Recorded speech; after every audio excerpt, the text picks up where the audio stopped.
Are you full-time right now? Yeah. Reselling? Yeah, And how long full-time. have you been like doing books serious? Like, because you said you were like thrifting and stuff 4 years ago, but like for the Yeah. people watching thinking like, wow, like he's 23, $12,000 in sales. Obviously it's not profit, it's gross. Your profits are around 30 to 40%. Yeah.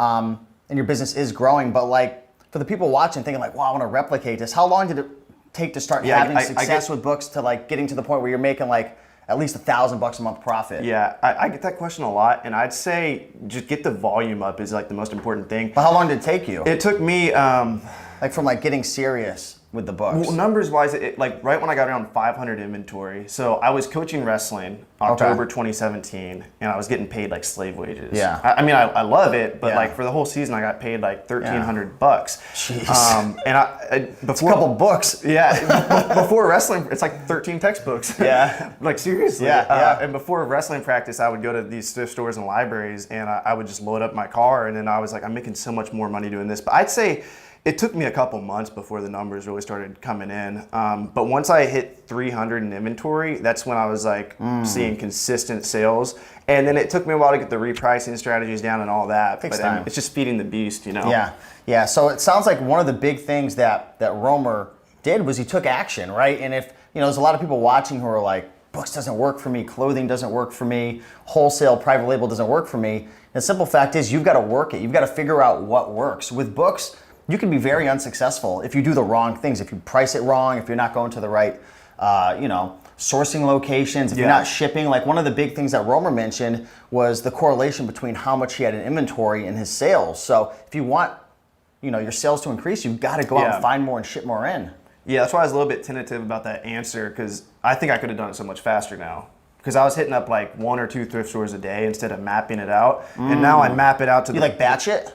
Yeah, I mean, like I have like 10 stores I'm gonna hit in one day. Yeah, and then I route it, and I can, and I don't scan romance anymore. I don't scan these sections that aren't gonna yield anything, and now I can just go from store to store to store and like load my car up in one day. So what types of books do you recommend people go out and look for? You said stay away from the romance, the fiction. Romance, yeah. Fiction can be okay. I know this is like a really debated topic, whether or not to sell new. And I know a lot of guys like to sell new, and they can sell fiction and it'll fly off the shelves. But like starting out, I don't recommend that because it's iffy. Okay. Do you have an opinion on that? I'm You've got to just be careful because like some people, like for the most part selling new, I've never really had any issues. But if you get that one person who is like, oh, there's a wrinkle, there's an issue here or there, you know what I mean? Like I always like to under promise and over deliver. So by going new, you don't really have any wiggle room to like over deliver. Yeah, so unless it's wrapped, like if it's sealed and wrapped, I'm good. Yeah, but if like it's sealed and wrapped, that's 100% sell it new. Because I mean, that's the difference. I was telling Jameson last night. It's the difference between $28 and $150 for textbooks. Like, because so many people are selling the textbook used. If you hop on that new listing, you can sell for $150. But textbook sections, any nonfiction.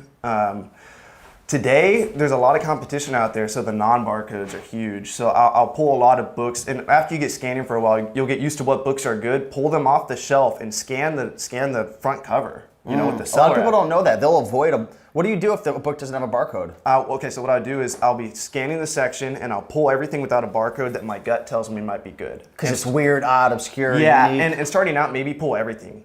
And sometimes that's actually the best plan, because even today I pull books that I don't think are good and they're like $50. You know, so I just don't know. Yeah. I think a lot of booksellers like to think they know, but really until you scan the book, you don't. So I pull everything that's nonfiction without a barcode, and I'll stack it up in a big pile, and then I'll open up the Amazon Seller app, which is free. The Amazon Seller app's free, and it's like one of the best apps out there. And I'll just blaze through them. I'll just go down, pull it, down, pull it, down, pull it, and put them back on the shelf. And anything that's good, I'd say like the acceptance rate with non-barcodes is like twice as high. Right, absolutely. What's the best advice you would give to somebody right now who's watching? They're excited. They're like, wow, if he could do it, I could do it. You know, I'm ready to put in the work. But they're sitting on the sideline kind of nervous. I'd say 100% with books, it's really hard to screw up because they're so cheap. So like just go all in. Go to your thrift stores, map out like 10 and hit them all in one day, and hit up the hot sections. Don't hit up the shit. Go straight to the good stuff. Yep. Scan it, and just send everything in as fast as possible. Like make mistakes as fast as you can. I mean, you're gonna make mistakes, so get them out of the way. Yeah.